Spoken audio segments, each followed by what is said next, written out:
Hello প্রিয় দর্শক, স্বাগতম মজার গল্প ঘরে।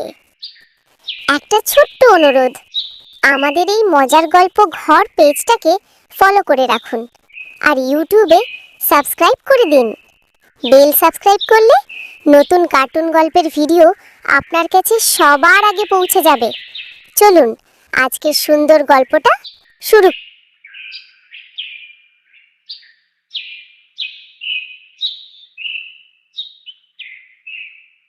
ধানপুর গ্রামের মাইয়া আয়শা। ওর চেহারায় শান্তি, কিন্তু মনে একটাই কথা ঘুরে, কবে ফিরব আমার মানুষ। বিয়া হইছিব সাইফুলের লগে 6 বছর আগে। তখন সাইফুল ছিল পাড়ার সবচেয়ে পরিশ্রমী ছেল্লা। বিয়ের 1 মাস যেতেই গেল বিদেশে, সৌদি কামে। জামানে আগে বলছিল, 2 বছর কষ্ট করবে আয়শা, তারপর আমি তোমাকে রাজকন্যার মতো রাখব। তুমি থাকলেই রাজ্য দরকার নাই। কিন্তু সেই 2 বছরের কষ্ট এখন 7 বছর হয়েছে, তবু শেষ নাই। সকালে সূর্য ওঠার আগেই আয়েশা উঠে পড়ে।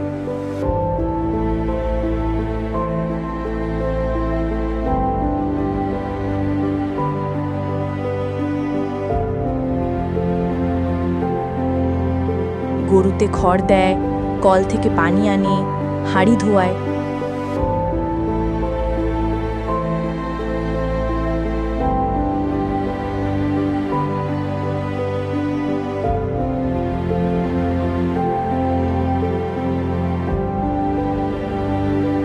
পরে নিজের হাতে স্কুলে যাওয়া ছোট ভাইয়ের জন্য ভাত রাঁধে।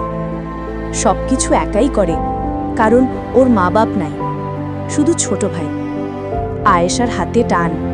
বিদেশে সাইফুল টাকা পাঠায়, কিন্তু সব সময় না, কখনো 3 মাসেও আসে না টাকা।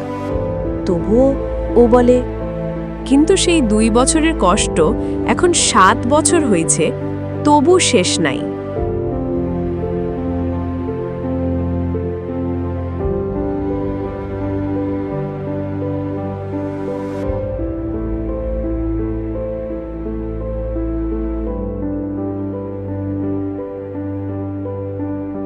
তোর বর তো ওখানে বিয়া করছে, তুই এখনো আশা রাখছে তো? ও যদি অন্যও করে, আমি তবুও দোয়া করমু ওর সুখ হোক। ভেতরে বুক জ্বলে, কিন্তু মুখে বলে না কিচ্ছু। ওর একটাই শখ, সেলাই মেশিনে কাজ করে কিছু টাকা জমানো। কখনো সাইফুলের জন্য পাঞ্জাবি সেলাই করে, বলে যেদিন ফিরবে এইটা পরবে। কিন্তু বছর যায়, জামাটা আলমারিতে পড়ে থাকে, ধুলো জমে। প্রতিদিন সকালে সেই জামাটা দেখে চোখ ভিজে ওঠে। আকাশে মেঘ, বাতাসে ধুলা। রাস্তার মোড়ে দাঁড়ায় আয়শা, বাঁশের আওয়াজ শোনে। প্রতিবার ভাবে হয়তো এবার সাইফুল নামবে, কিন্তু বাস থামে, মানুষ নামে, ওর মানুষ নামে না।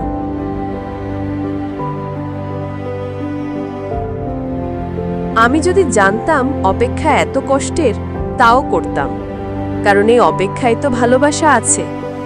বৃষ্টি মানেই আয়েশার কান্না লুকানোর সময়, কারণ বৃষ্টির শব্দে কেউ ওর কান্না শুনতে পারে না। আল্লাহ ওরে ভালো রাখো, আমি শুধু চাই ও আমারে মনে রাখুক। ওর চোখে ঘুম আসে না, ফোনে মেসেজ পাঠায়, তুমি কেমন আছো, কিন্তু রিপ্লাই আসে না। ফোন হাতে নিয়েই ঘুমিয়ে পড়ে, চোখের কোণে শুকনো অশ্রু।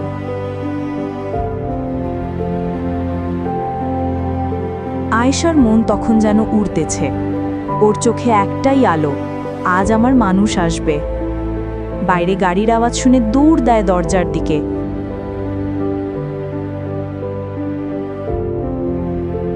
কিন্তু কেউ আসে না।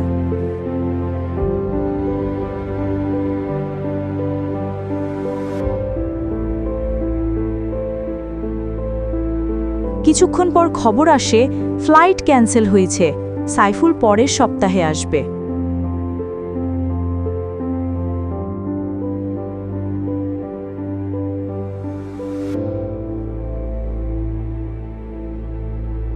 ঠিক আছে, ওর আশা আল্লাহ ঠিক করে রাখছে। সেই রাতে জানালার পাশে বসে থাকে, বৃষ্টির শব্দে ওর কান্না মিশে যায়। এখন আয়েশার চুলে পাক, মুখে বয়সের রেখা। তবুও সকালে নামাজ পড়ে ও দুয়া করে, আল্লাহ ওরে ফিরিয়ে দে আমার কাছে।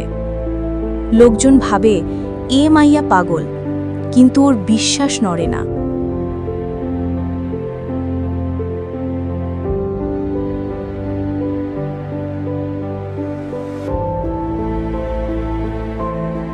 একদিন ডাকপিয়ন আসে খাম হাতে।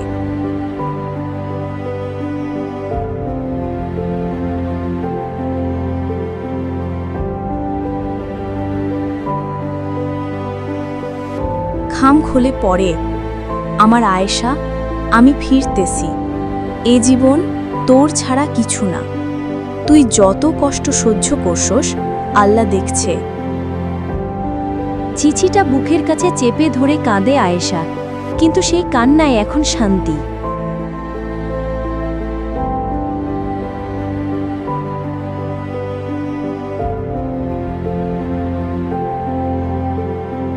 আয়েশা উঠোনে, পিছনে হঠাৎ কেউ বলে, আয়েশা, আমি আইছি। ও ঘুরে দাঁড়ায়, দেখে সাইফুল দাঁড়ায় ভেজা চোখে, ব্যাগ হাতে। দুজনেই স্থির হয়ে তাকিয়ে থাকে কিছুক্ষণ, তারপর দুজনের চোখের জল এক হয়। তুমি তো কইছিলা 2 বছর, 7টা বছর লইলা।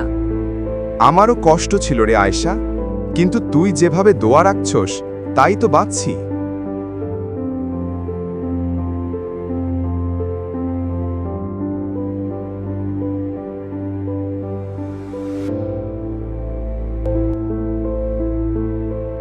এই চায়ের স্বাদে তো স্বর্গ। পাশের বউরা দেখে, কেউ বলে দেখো কপাল ভালো, কিন্তু তারা জানে না এই সুখটা কষ্টে গড়া। প্রবাসী বউয়ের কষ্ট কেউ বোঝে না, ওর হাসির পেছনে হাজার রাতের কান্না। কিন্তু যার ভালোবাসা সত্য, তার দোয়া আল্লাহ একদিন না একদিন কবুল করেই দেন।